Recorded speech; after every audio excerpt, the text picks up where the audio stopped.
ଜାଣିବା କଳିଯୁଗର ଲକ୍ଷଣ ବିଷୟରେ। ଶିଷ୍ୟ ରାମଦାସ ଗୁରୁ ଅଚ୍ୟୁତାନନ୍ଦଙ୍କୁ କହୁଛନ୍ତି, ଗୁରୁଦେବ, କଳିଯୁଗରେ କି କି ଲୀଳାମାନ ହେବ ଏବଂ ଲୋକମାନଙ୍କର କର୍ମ କ'ଣ ରହିବ? ତାହା ଶୁଣି ଗୁରୁଦେବ କହୁଛନ୍ତି, ରାମ, ବହୁତ ଅନ୍ୟାୟ ଅତ୍ୟାଚାର ହେବ। ବୋଲନ୍ତି ଅଚ୍ୟୁତ ଶୁଣରେ କୁମର, କଳି ଘୋଟିଣ ଆସିବ। ସ୍ତମ୍ଭୀଭୂତ ହୋଇ ସମସ୍ତ ରହିବେ, କାହାର ବୁଦ୍ଧି ନଥିବ। କିଛି ଦିନ ଅନ୍ତେ ଅଜ୍ଞାନ ଜଗତେ, ଘୋଟିବ ଅନ୍ଧାର ପ୍ରାୟ। କାମୀ ହୋଇ ଭୋଳ ଜନନୀ କି କୋଳ, କରିବେ ନିଜ ତନୟ। ଚାଣ୍ଡାଳ ଆଜ୍ଞାକୁ ବ୍ରାହ୍ମଣ ମାନିନ, ବଶ ହୋଇଣ ଯିବେ। ବିଷ୍ଣୁଙ୍କୁ ନ ଭଜି କର୍ବେ ପାପ ମଜି, ସୁରା ଗୋମାଂସ ଭକ୍ଷିବେ। ନାନା ଜୀବ ବଧ ମହୀରୁ ଛେଦ, କରିବେ ମାର୍ଗରୁ ଦେଖି।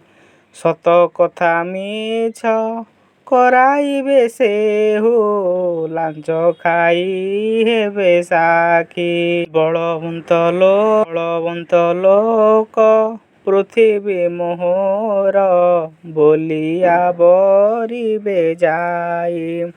ପୂର୍ବାର୍ଜିତ ଧନ ବହି ନେବେ ଆନ, ଖଣ୍ଟ ପ୍ରବଳ ଯେ ହୋଇ। ମିଥ୍ୟାଭାଷୀ ପ୍ରାଣୀ ସଭାରେ ଅଗ୍ରଣୀ, ହୋଇ ଭାସିବେ ଚଞ୍ଚଳେ। ଦୁଷ୍ଟମାନେ ମେଳି ହୋଇ କଳି, କରୁଥିବେ ବଳେ ବଳେ। ଗୁରୁଦେବ କହୁଛନ୍ତି, ଏତିକି ନୁହଁ, ଆହୁରି ମଧ୍ୟ ହେବ। କପଟୀ ଲମ୍ପଟୀ ମାଳା ବନ୍ଧା ଯତି, ଲୋଡ଼ିଣ ପୂଜା କରିବେ। ଧାର୍ମିକ ଯତୀନ୍ଦ୍ର ଦେଖି ପାପୀ ବୃନ୍ଦ, ଗ୍ରାମରୁ କାଢ଼ିଣ ଦେବେ। ଏକ ପାତ୍ରେ ଅନ୍ନ ବାଢ଼ିଣ, ଆସନ ଭୁଞ୍ଜିବେ 36 ଜାତି। ଯେ ବୋଲିବ ହରି, ତାକୁ ସର୍ବେ ମାରିଦେବେ ଯେ ଅନେକ ଶାସ୍ତି। ଗୀତା ଭାଗବତ ପଠନେ, ଆସକ୍ତ ଖେଦ ଉପଜିବ ମନେ। ଧର୍ମଶାସ୍ତ୍ର ଜନେ ପଢ଼ିଣ, ଜ୍ଞାନେ ରହିବ ବେଶ୍ୟା ଭୁବନେ। ଖଚୁଆ ମିଛୁଆ ହୋଇବେ ପ୍ରବଳ, ଗୋଳ କୁଣ୍ଡା ହେବ ପୃଥି। ଅକାଳେ କୁହୁଡ଼ି ଆସୁଥିବ ମାଡ଼ି, ଧୂମ୍ରବନ ଛାୟାପତି। ଦେବାଦେବୀ ଯେତେ ଅଛନ୍ତି ଜଗତେ, ସମସ୍ତେ ହୋଇବେ ଗୁପ୍ତ।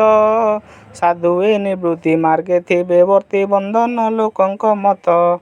ପ୍ରଭୁଙ୍କ ଆଜ୍ଞାରୁ କୀଟ ପକ୍ଷୀ ହୋଇ, ଆକାଶେ ଉଡ଼ିଣ ଯିବ। ବୋଲଇ ଅଚ୍ୟୁତ କଳି ଶେଷ ହେଲେ, ଭକ୍ତମାନେ ବିଚାରିବ। ଗୁରୁଦେବ କହିଲେ, ଏହିପରି ଲୋକମାନଙ୍କର କର୍ମ ରହିବ। ତାହା ଶୁଣି ରାମଦାସ ବହୁତ ଚିନ୍ତିତ ହୋଇଗଲେ ଏବଂ କହିଲେ, ଗୁରୁଦେବ, ମୋତେ ରକ୍ଷା କର। ଗୁରୁଦେବ ରାମକୁ କହିଲେ, ରାମ, ତୁମେ ହରିଙ୍କର ଚରଣରେ ଶରଣ ନିଅ, ସବୁ ସମସ୍ୟାର ସମାଧାନ ହୋଇବ, କୌଣସି ଅସୁବିଧା ହେବ ନାହିଁ। ରହୁଛି, ନମସ୍କାର।